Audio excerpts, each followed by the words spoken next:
We will be live with you in just a few moments on Velvet Bite Radio. Tonight, I talk about my experience watching Dracula live on stage at an Egyptian-themed Art Deco theater, and we're going to delve a little bit into Planet of the Vampire film and do a little Q&A out there. Remember, go to melissadonharris.substack.com, subscribe for free, or be a paid subscriber to support the show. Thumbs up, subscribe on the YouTube channel, share, and put this on a playlist. We'll see you in a few moments.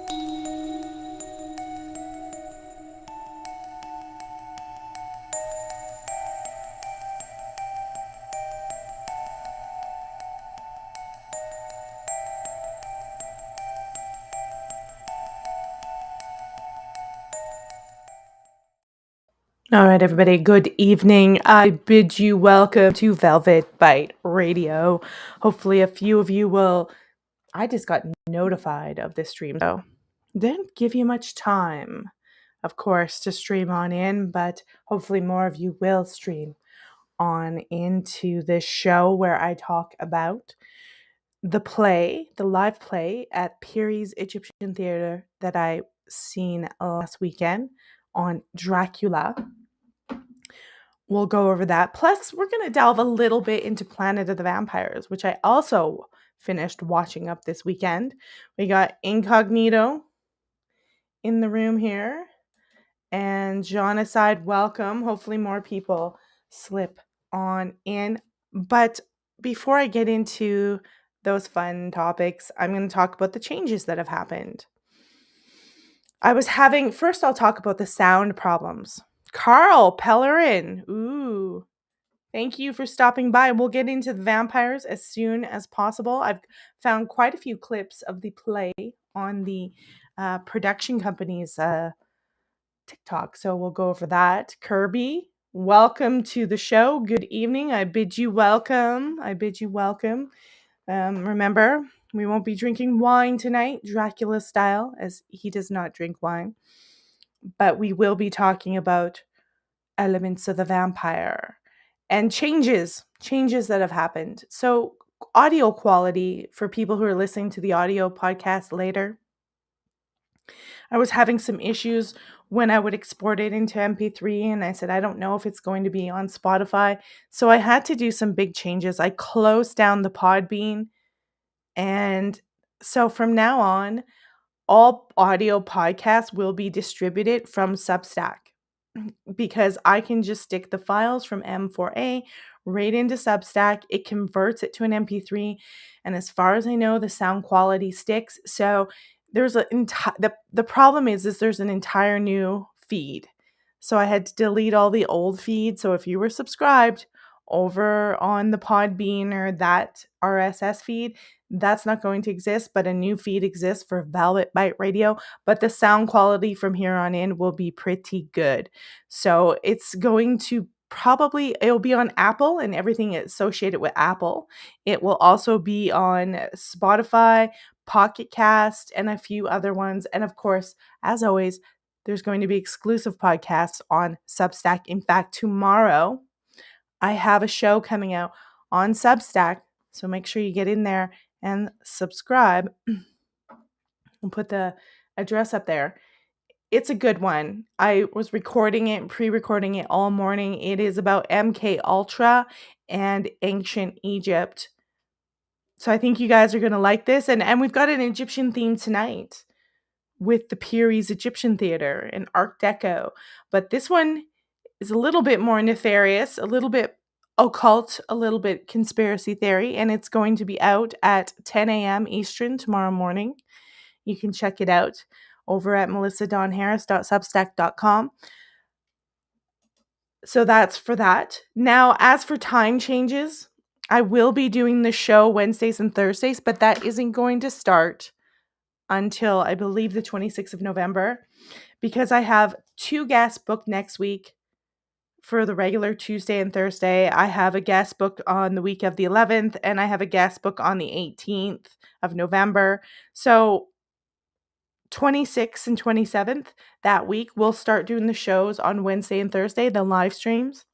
and I'm going to do them at 7 p.m. Eastern, both of them, instead of extended. If that time doesn't work for you and you show up regularly, you can message me and let me know. We'll see if we can play around with it and see what goes. But so that's not going to be for a while. And the only reason I'm not changing it right away is because I don't want to mess with the guest schedule, and I really do want them to come on. So I've announced that. It's on the website, it's on the Facebook, it's under the posts on the YouTube, it's on the Substack. I've put it everywhere that I can. So I'm reminding you right now that it will shift to that Substack podcast. The Tuesday podcast that will come out will be for paid subscribers only, and then we're going to do a Friday and a Sunday Substack exclusive podcast.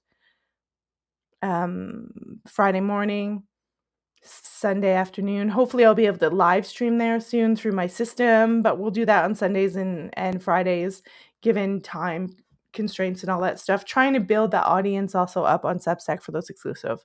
So that's how it's going to go. So that is melissadonharris.substack.com. Whew, I think I've said all that I need to say in that reference. All right. So how is everybody doing out there tonight? You guys doing good? Let's check in.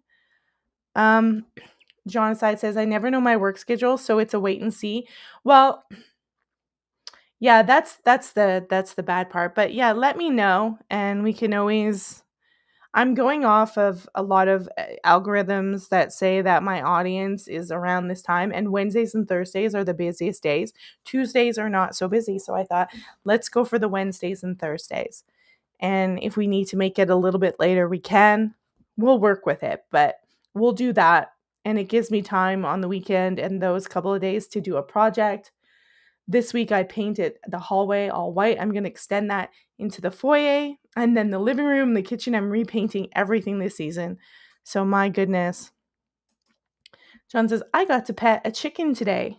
Oh, that's interesting. I don't know if I've ever pet a chicken. You know, I'm from Canada and we have Canadian geese and they fly down here, and I see those suckers flying down here. I don't trust those geese. They're not very nice. They say Canadians are nice. Well, the Canadian geese are making up for it. What do we call them? Cobra chickens? There's a guy in Canada that calls them cobra chickens. We should call them vampire geese. Like count geese or count something. I don't know. My wit isn't on edge today, so make them the children of the night that flock down south in the winter. Matthew Lee Embleton, good to see you. Matthew wrote a podcast theme song for me a while back and I forgot about it. It is going to be the new theme song for Tuesdays, or which will be Wednesdays, the Occult Show. It's also the theme song for the Substack only podcast. I keep getting hit with copyrights. I can play it for you, actually. I think I have a little bit of it on the system, but I keep getting hit with copyrights for music I'm supposed to be able to use. And so here, let's listen to this, because this is going to be, I think I have the ending theme on here. I'll play a few seconds of it. You guys can hear the new theme music for the Wednesday show. That's Occult Studies.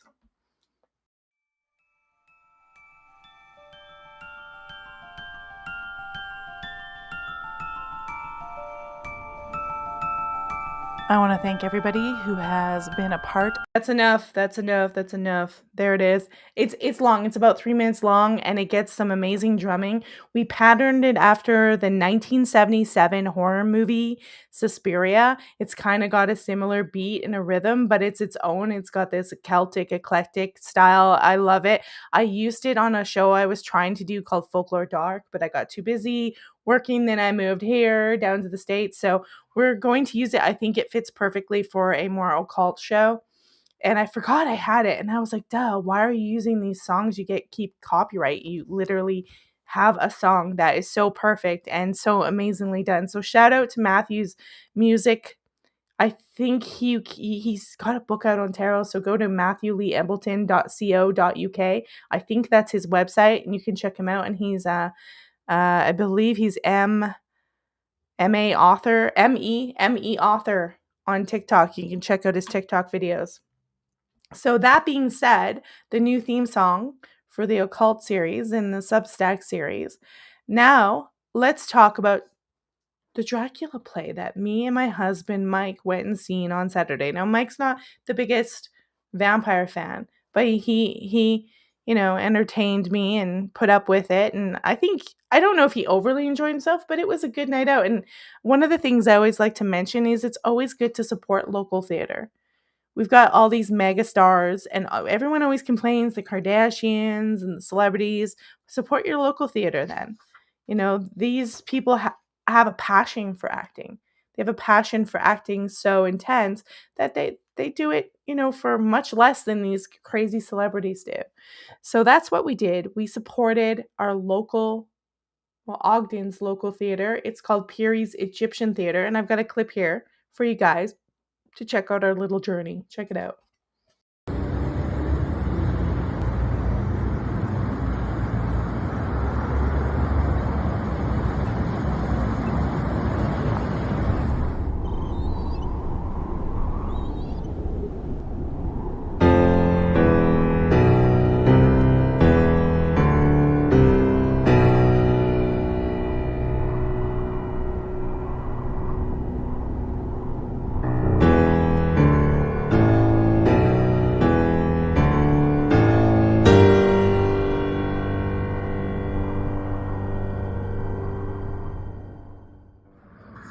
I'm sure right now it's fine.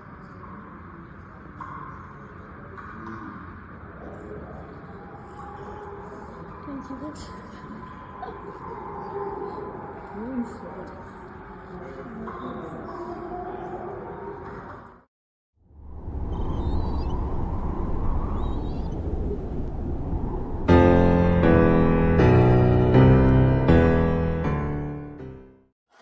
Okay, so that was a little mini tour of the outside. It is amazing Art Deco Egyptian, and we know that became big in the 1910s, 1920s, especially after, the tomb of Tutankhamun was discovered by Lord Carnarvon. There's all that history and Egyptian curses. And of course, you've got occultists, Aleister Crowley, all that stuff. And I think I'm going to do a Substack show on Mr. Crowley. And they're all into the Egyptian thing. It was big. It was big. People were really into it. So I think that theater is about 110 years old, which I know is nothing for you people in England. It's so great. Matthew says, I like the theater looks great. I like the detail in the decorations. Yeah, it's really good, and we're gonna see a little bit more of it in some of the clips. Now, as for the play, well, John Connor. In my area, Dracula musical is performing. If you can and you want to go, check it out. Tis the season. So in this one, I would say it's a little bit of a mixture. It's got its own additions, and a lot of theater productions, they're going to adapt it for a modern audience. They're going to change certain things that have to work with a stage where they have to move sets and move scenes and do it quickly. And so it's certainly not going to be an elaborate movie production. This one was a mix of, the old theater productions. It had an entry similar to the 1931 movie where Renfield goes to the castle Dracula, but then he gets held captive, and then Jonathan shows up to the actual castle Dracula, which is new. It's a new thing. And then Jonathan, of course, engages with Dracula, realize strange things are going on. It follows that similar line, and Dracula sees that his fiance looks like someone he lost. It doesn't. They insert that in there, but it's lightly inserted. It's not really erotic. It's very lightly hinted. It's not the major theme. The major theme still is that Dracula is this villain that they have to vanquish. And Jonathan Harker, I felt the actor who did his character did a really good job. The guy who did Dracula, I felt like he did a really good job. And we're going to look at some clips of them practicing and some stuff on the Ogden Musical Theater. So we'll check that out there. Van Helsing, though, the character of Van Helsing was played by a woman. And although I don't think she was a bad actress, it kind of fell flat for me on that. There's just something, it's not like I hate females playing strong characters. There was just something about Abraham Van Helsing that struck me as not working as a female. And honestly, the actor who played Jonathan Harker, he was a Black American actor, and I thought he did a really good job. I thought he did a fantastic job. So I had no issue. So it's not that I don't like females playing a strong role. There's just something missing in the character of Van Helsing that she just didn't get and couldn't convey. And Peter Cushing is the ultimate. And he conveys this calmness, this wisdom that can contend with Dracula. You can see him going against him and trust that. This woman was, just when women do that, they just can't help it. It's just how women are. There was this sort of hysteria, like, oh, and it wasn't that she was a bad actress at all. It just wasn't convincing, in my opinion. So let's switch scenes here, where we're gonna go check out some of the clips that they put right on there. So here we have a scene where you have the actor who is playing Jonathan Harker. The actress behind him is playing Mina, and there's the actor that plays Dracula. And of course, in this one, Dracula goes from old to young, from long gray hair to long dark hair to short, dark, kind of Bela Lugosi hair. So he does transform during the play. And this scene is, they're rehearsing a scene where they're back in London, and he discovers that Dracula is there kind of seducing everybody. And of course, as Dracula gets young, Harker ages and gets old. So they don't have that in this scene, but this is the rehearsal. So check it out. Get out, evil! I seem to know you now! Back and whatever. Yes. And then away this way. Oh, I'm sorry. I'll take care. Yeah. It's me, Jonathan Harker. Oh, my poor fella. How have you been down there all this time? I knew a Harker once. So he's playing Renfield. The actor who played Renfield did a really good job. Trapped in a spider's web, silky and sticky, and left. Yeah, and then you can have a moment of... Even if your Christ were to reach out to me, with the most compassionate of hands, I would dash them away! Miss Lucy is under my protection, Count. You shall not have her either. And there you can see that's the woman who played Abraham Van Helsing.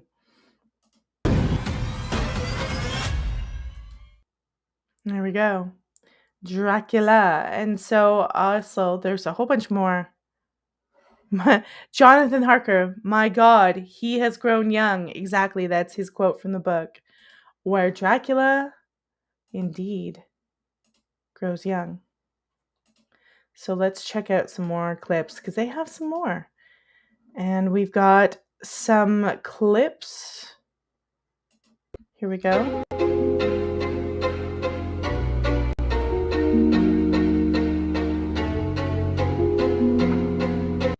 I don't know. I have to be careful when there's music. So here we go, them rehearsing some more scenes. You fools. You thought you could kill me? Me! With your wolfsbane and your god? I am the king of my kind. Mina and I will rule the night, long after your bones have turned to dust.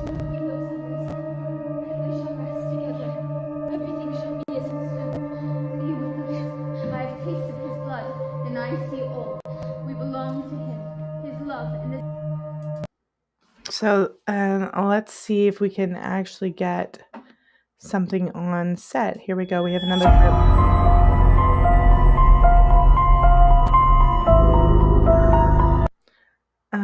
see, they're probably going to nab me for playing this sound, for playing the music.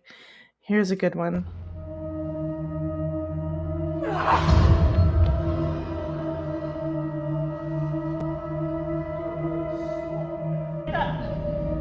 You fools. So, let's see. Oh, very good. This is a Jonathan Harker monologue that it starts out with. If it will load. Uh-oh. Let's refresh this one. I am anxious to acquaint myself with modern English customs and speech. Thus, I do not wish to cause you pain, but I must write down everything I have lived in the hope, dearest, that this record will. it is delicious.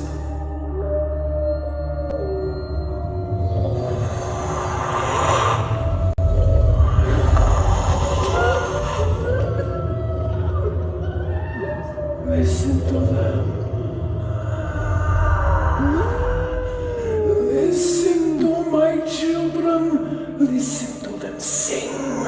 I have very important business. Hide yourself, old woman! This is no concern of ours! Give it back to the coach or find your own way back to the village. No, Prince! No! Prince! Is the life.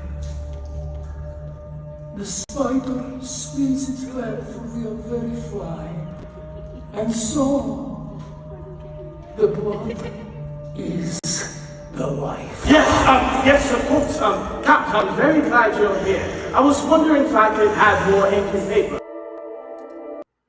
All right, so that's a little bit of a clip of how it went.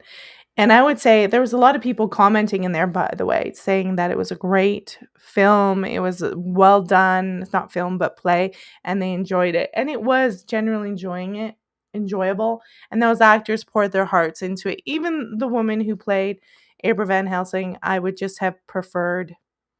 I think the male figure, it's just stronger and more convincing. It was hard for me to be convinced by that one, to be quite honest with y'all. So that was Dracula, and the strange thing, spoiler alert, that at the end, they don't actually vanquish Dracula, which is strange that that's not done. And I said to my husband, they always vanquish Dracula at the end, and he just sort of flees, and they leave it at that. And I don't know if it was for timing or they felt it worked better for their script, but normally they pursue him either back to Carfax Abbey or they pursue him back to his castle in Dracula. In the original book, there's a massive chase all the way back to the castle. And he's actually not killed by Abraham Van Helsing in the book initially. He gets slashed in the throat by Quincy P. Morris, the Texan. And so it ends up being all total chaos. And of course, is there Quincy? Yeah, they actually have Quincy P. Morris in the play. So they include all those figures. They have all those people in the play.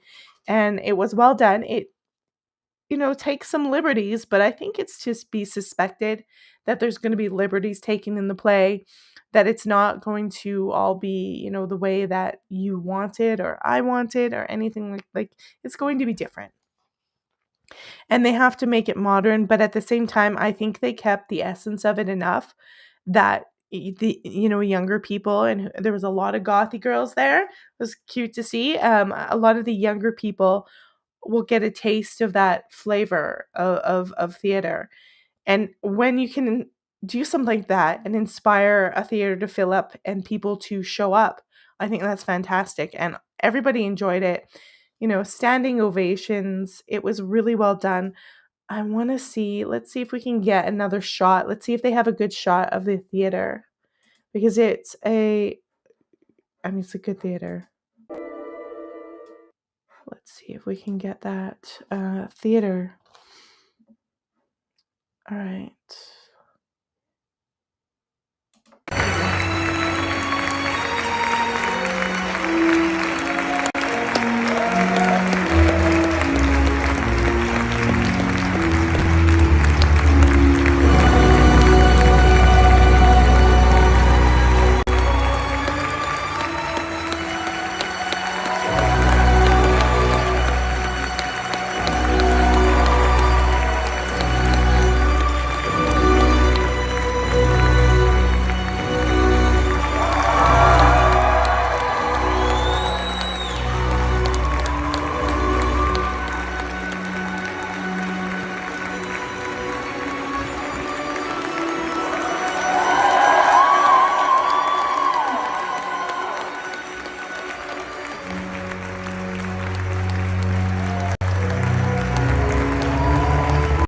So that's them coming out for the applause. It was great. And it was, you know, if they do anything else, like they're having a Rocky Horror Picture one. I don't know if I'd go there because, you know, when you go to Rocky, you got to dress up. You got to be a transvestite, or you got to dress up as a maid with crazy hair, or Janet, and I don't know if I'm at the stage where that's what I want to do.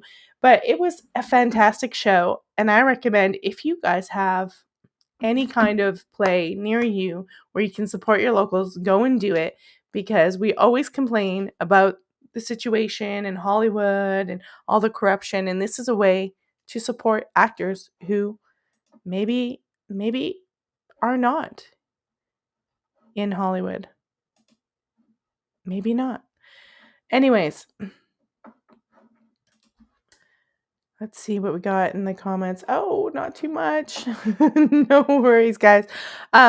So that was that. And then when me and my husband left, we came home and we were watching Planet of the Vampires. Now, I know you're thinking a vampire movie, but not so much. Not so much. Planet of the Vampires. We're sifting into this quickly here. It's a little bit of an awkward transition.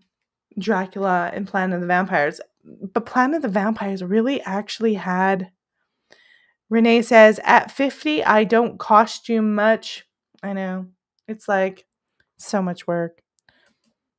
It's so much work. I don't costume too much anymore either, although I may dress up next week. Midstream reminder, next week, Jared and Nish are going to be here talking about the occult on Tuesday night, and Thursday is Dark Shadows.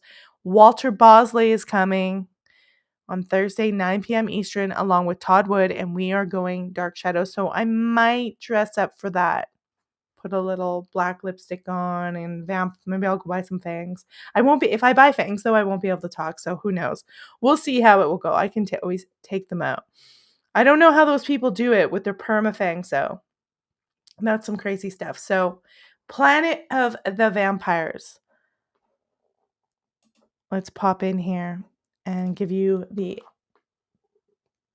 10,000 years ago, or 10,000 years to come. Are they beings of the future or of the past, these men who rule the demon planet?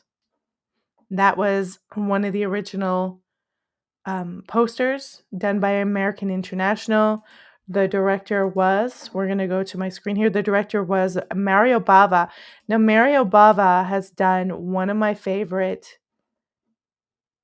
films called Black Sabbath. And you can see this on the screen. It's going to show you the movie. It's got Barry Sullivan, Norma Bengal, Angel Aranda starring. And of course, Mario Bava is an Italian director.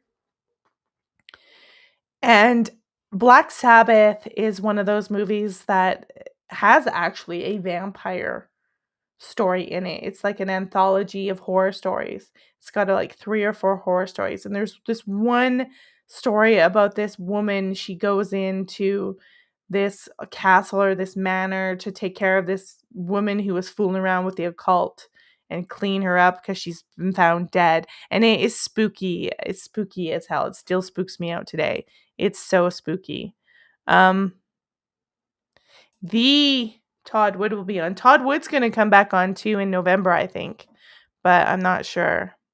My husband says the sets were good.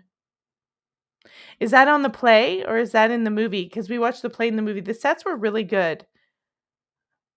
Oh, Renee does full costume at Renaissance fairs. I've never been to one. That would be so fun.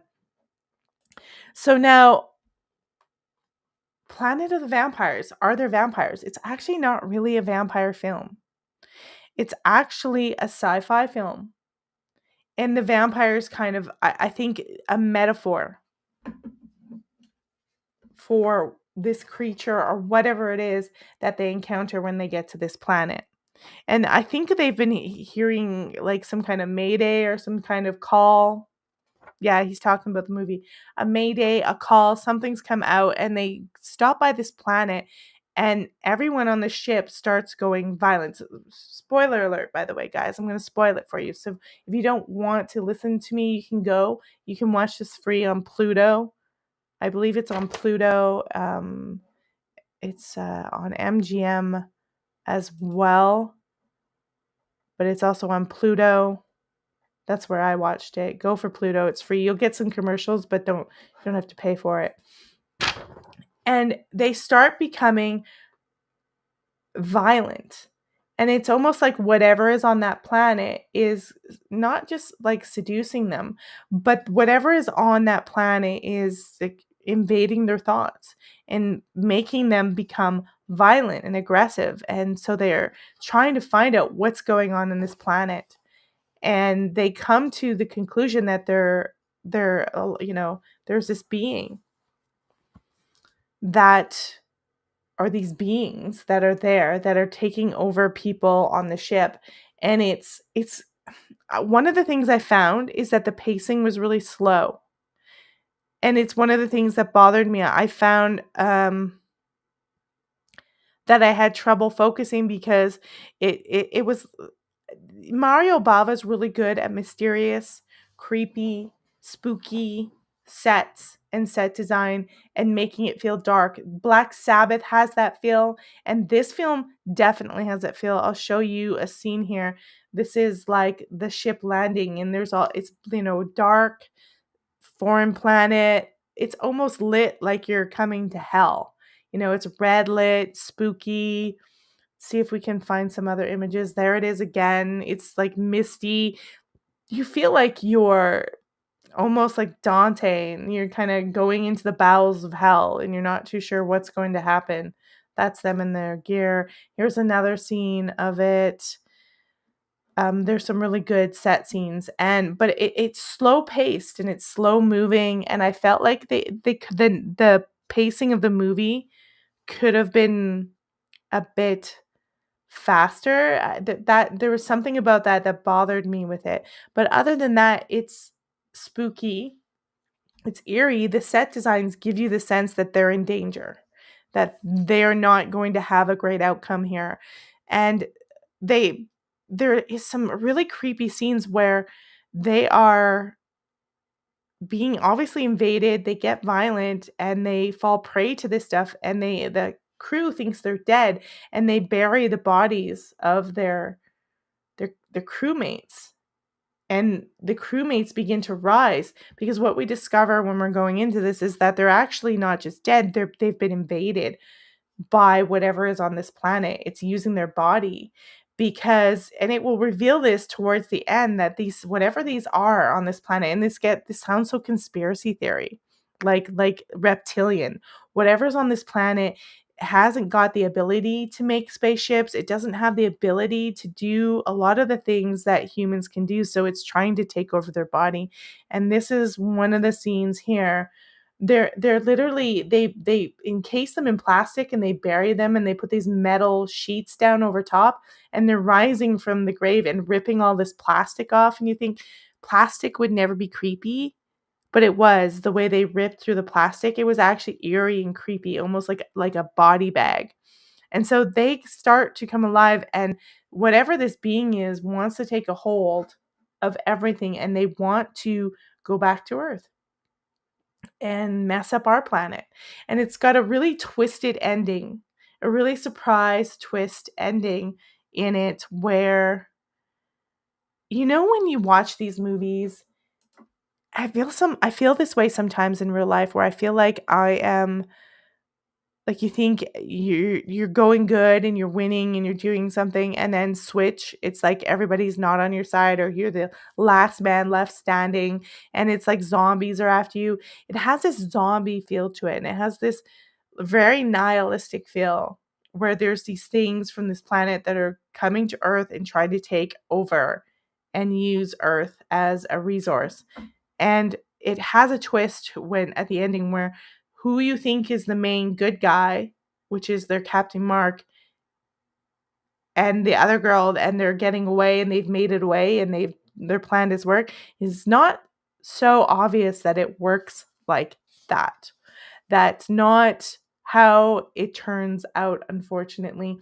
And towards the end, and there's a lot of conflict between characters, and There's one young guy. There's one young guy on the ship at the end that realizes, oh my God, it's just me, and who I thought I'd survived with is not. They've been invaded. And it's like a nihilistic horror movie. But they're not vampires with fangs, but they are parasites. And they would describe themselves as symbiotic and will just work together. But the condition, of course, that they leave your body in. Here's another guy. He rips his uniform. He has just covered himself up because his uniform gets ripped up and revealed this grotesquerie underneath. And the results of being invaded by these creatures is not good. You're like a rotting corpse. It's almost more like the vampire of folklore, but it's on another planet. And it's really spooky, and the set designs are spooky. And who did the set designs, by the way? Let's have a look here and see if we can find it. Bum, bum, bum, bum, bum, bum, bum. Let's see if we can find all cast and crew on this. Lots of screenplay. I think one of the reasons it might feel slow too, and the dialogue might feel awkward, is there's probably a Italian version and an English version. That's my guess.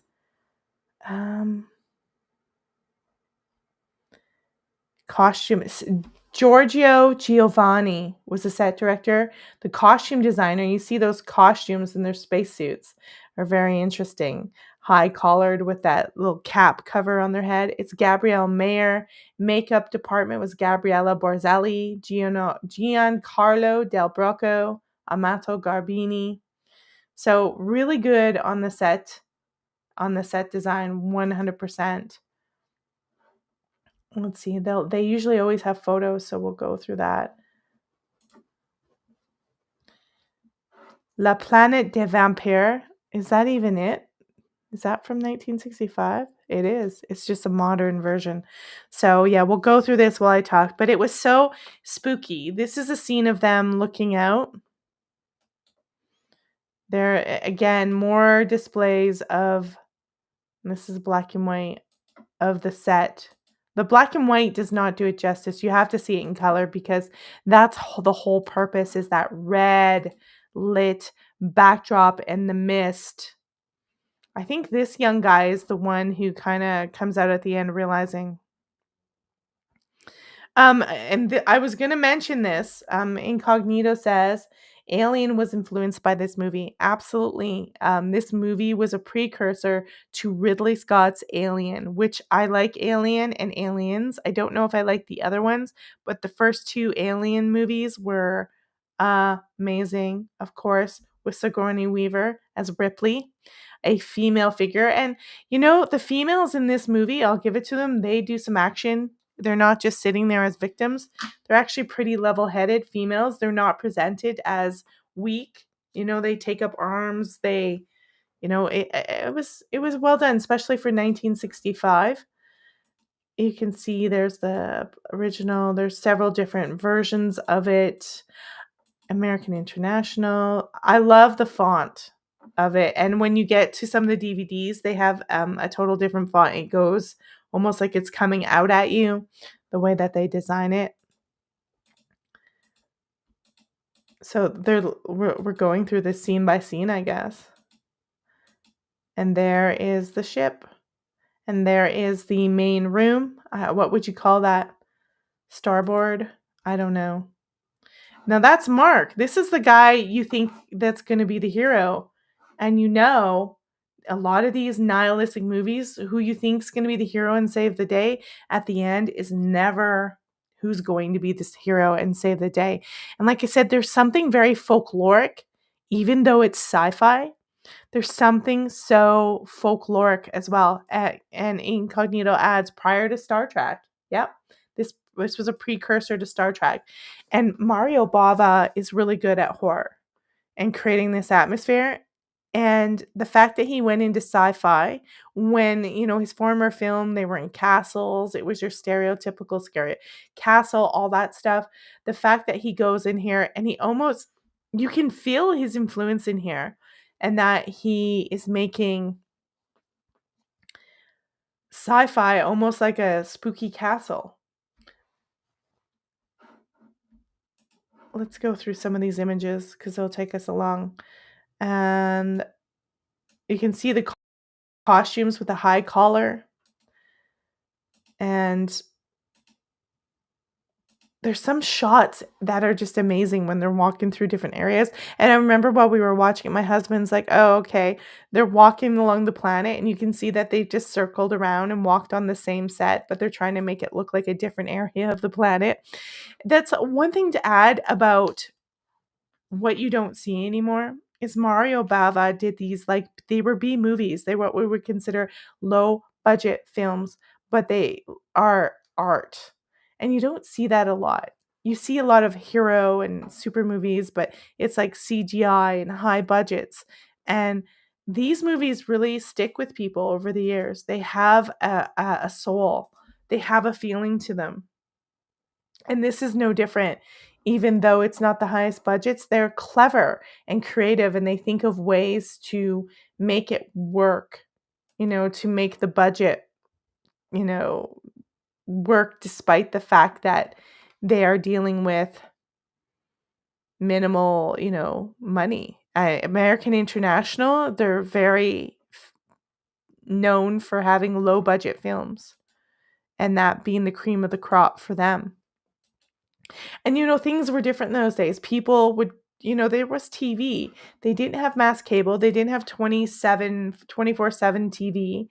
And they didn't have VHSs. So most people went to the movies. So it was a good way to market and make money. And you could even have B movies.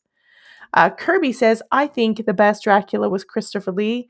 Christopher Lee is certainly one of the kings of the vampires. I love watching Christopher Lee Draculas. In fact, after I seen the Gary Oldman Dracula of 1992, I was a massive Christopher Lee fan. We got into that. I don't know if this is a scene from the movie because they seem to be smiling, and nobody was smiling much in this movie. You feel they really get the feeling across of being isolated by yourself.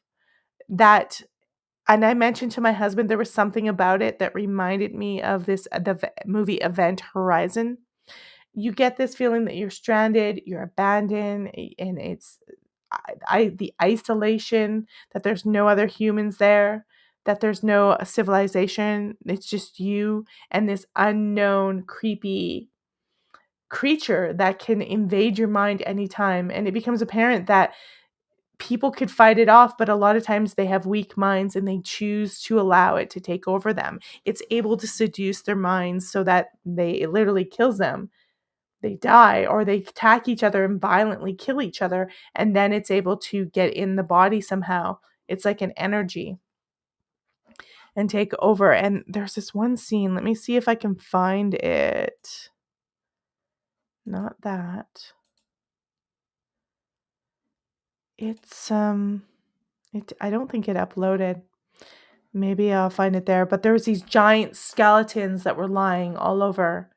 And it's almost like there might have been a giant race at some point in the film. They're in some of these scenes, they're crashing onto the planet, but they literally start attacking each other. And they're generally confused, and they literally forget, that any of this violence has happened. The Force. So, yeah, the goal of this being on this planet is basically to get to Earth and get to us and use our planet probably as a resource. And I think what it is on this planet is their planet is dying and their sun is dying, and they only have so much time, and they can't build ships. They can't, because they don't have a form, and they're unable to get off. And so they lure them in so they can take over their body and parasite them, get on their ship and get away, and then go back to Earth and take over there and try to merge and belong. And it kind of ties into that concept of that we've been invaded by people. You hear that in conspiracy theories and reptilians. I don't know if it's true or they get that from movies like this, but a lot of them actually do get it from like ancient tribes who talk about certain things that have invaded the planet as well. So there's that. Yeah, it's just the same stuff over and over again on that one. So I recommend it, but he gets that creepy, eerie feeling done so well, where you're isolated and you feel the dread that the people would feel in there. Now, it's slow pacing. It felt like it took a long time, and it's saying that the movie is only an hour and a half long, but it felt a lot longer than that. I don't know if we saw an extended version or there's different versions, but like I said, the pacing is really slow, and maybe it was just so you could get that sense of dread. And that's, maybe if it had been too live actiony all the time, it wouldn't have conveyed that isolation feeling. Movies like The Shining have that feeling, the isolation. So when you do that, you do have to be quiet. It has to, you can't have the same energy that you would have in a movie with a lot of people being around. So there is that. It was by far, it's getting like 6 ratings on IMDb, but I would give it a 7 out of 10. Matthew asks, does it also feel claustrophobic like Alien? Yeah, it does. You feel like especially when you're seeing those guys come out of the plastic, it gives you this sense. I immediately got this sense of suffocation. Right here, there's other scenes, but they're tearing their way out of the plastic when they come out of the ground. And I immediately had this sense of like, wow, ooh. And they would bury their bodies in the plastic, and I felt like in the plastic, like, oh my God. The idea of putting me in a plastic bag gives me a little bit of anxiety. So there was that claustrophobic feeling that comes across, the isolation, there was a definitely nihilistic feel. Like, are they going to make it out? Are they going to escape? There's like an 18-man crew. 3 people eventually get off. And out of those 3 people, it ain't looking so good. I'll tell you that for sure. It ain't looking so good. It's looking like, let me see. It's looking like one of the crew was the only one who wasn't infected, and he doesn't fare so well. So you got 2 people infected with these vampiric creatures, and they're heading right towards New York City at the end. And that's exactly how they show it. And they view humans as, what would be the word? An inferior culture, inferior civilization that still makes buildings out of stone. That's their exact words. I don't know. What else do you make buildings out of? I don't know. Maybe we should ask Elon Musk. Maybe he has an idea of what we would make buildings out of besides stone and wood. And they viewed that as inferior, which is ironic because apparently they couldn't even build a ship to escape their planet. So, and they're calling us inferior, but they had to use our bodies and they had to use our ships to get off that planet. So I don't know if that's a flaw in the story or that's just their arrogant, egoic BS, but that is how it was. And I would recommend checking out any Mario Bava film. Honestly, it was just, he's a great director. You can check him out right now. Bloody Beginners, Camp Slide. Everything's horror right now because Halloween's coming. But he was definitely a fantastic. He did Dr. Goldfoot in The Girl Bombs. I didn't know that. Oh my gosh. Look at all these. The Whip in the Body, that has Christopher Lee, and Black Sabbath. Those are 2 good movies that I like. Hercules in the Haunted World. Hercules there's Black Sunday. Yeah, so he's done a lot of B-level European films, but I would check out some of his some of his stuff. Now, I was watching a channel the other day, and just because we were talking about ancient Egypt and the Egyptian theater, I'm going to tie this show up with some stuff about Egypt. I have a show coming out tomorrow that I think you guys might be interested in. It is coming out on Substack, and it is about ancient Egypt and MK Ultra. And you're like, what? Ancient Egypt and what? What's going on here? Yeah, and I was looking at some information and doing some study and research because I pre-recorded and edited this show all together. It took me all morning, like 4 or 5 hours. My God. But there's this concept that in the Bible where they're calling these it's in the book of Enoch where they call the Nephilim and the falling angels, and they're putting them to hell. Basically, they fall and they send them to hell. I was doing some research the other day, and there's people who think the Nephilim are the clowns. I know there's a heavy Christian guy out there. He does conspiracy theories, understanding conspiracy, and he's pushing Christianity. And he's like, Nephilims are clowns, Nephilims are demons. And what I realized what the Nephilim were when I was doing more research, and I just wanted to say this on the show before I push the podcast that's coming out tomorrow. The Nephilim were the old gods. They were the Mars, the Aries, the poison. They were the old gods from the polytheistic world. So if they didn't adapt them as a saint in some areas, they put them in a pit and sealed them away as fallen angels. I don't know what you think about that. That sounds more convincing to me than it's some evil clown or just some beast, that they were actually the old gods from polytheism. And this was their narrative. Remember, we always do things in storylines and narratives to get rid of them. So I don't know. Maybe these vampire planets, maybe it's some old civilization, some old god that needs to be gotten rid of. It's quite interesting. The stories that get created in the Bible to deal with polytheistic pantheon gods that they want to banish. Create heaven and hell and banish them down there. And then use that eternal damnation to control everybody so that they don't follow polytheistic ways.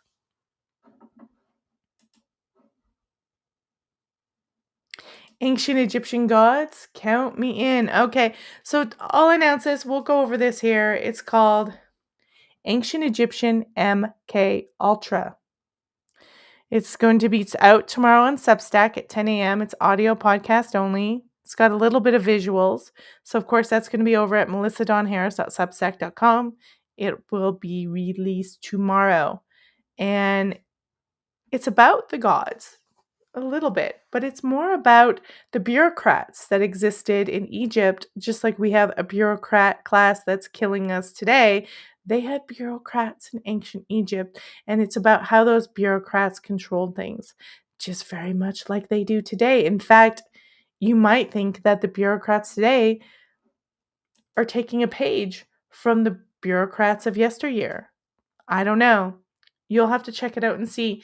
So please go over there, subscribe. It's going to be released on the Substack, 10 a.m. in the morning. I'm getting it all set up right now. And let me know what you think. Put some comments, share it out. And yeah, it's a great show. I enjoyed researching, clipping, and going into this idea that MK Ultra that we see today has been adapted from different cultures and was, I know we like to think of those cultures as so positive and fun and they had all these cool gods, but when it comes to power, people do some pretty crazy stuff to keep power. And you'll learn on that show tomorrow morning exactly what they did and exactly what they're doing today and how it's so eerily, yeah, echoes forth the past from thousands of years ago. And they say they don't worship a pantheon of gods. They don't worship a pantheon of gods, but they certainly will use their techniques and use their wording for things. It's very interesting. Okay, so I don't know if anybody has any comments, if anybody's seen any good vampire films lately or been to a play, please pop it up in the chat. I will take that in a second because I'm going to tie it up. It was a short show today. I had guests this week. We had to reschedule them for next week. So next week we'll be busy. 2 shows, 2 guests. Jerry and Niche are coming on Tuesday. We'll be live at 7 p.m. Eastern. And on Thursday, Walter Bosley and Todd Wood, we will be live at 9 p.m. Eastern doing Dark Shadows. So I'll be busy all week prepping for that. We're going to get some characters. I hope you guys love a little Barnabas Collins for Halloween because that is our Halloween show. We're all vampire, my friend. And this movie, Planet of Vampires, check it out. It's a good one. And if you like that kind of 60s film of Mario Bava, you'll like this. And like I said, I also recommend you go see Black Sabbath. There's a few versions out there. But it's a good film. It's worth seeing, and it's spooky. It's got some spooky. It also has Boris Karloff. You can't beat the Boris. Anyways, I'm going to tie this one up, guys. It was a short show today. I'm sorry. It's not as long as I would like it to be. But my last words are support your local theaters. Check out old films because especially at this time of year, Tubi and all those places has the most fantastic horror films. And I will see you guys on Tuesday next week. And I'll have a show out Friday. And I will have probably another show at Sunday on Substack and a paid subscriber show on Substack. So you guys take care and I will catch you later. That's the end of it. Short show today, guys. Apologies.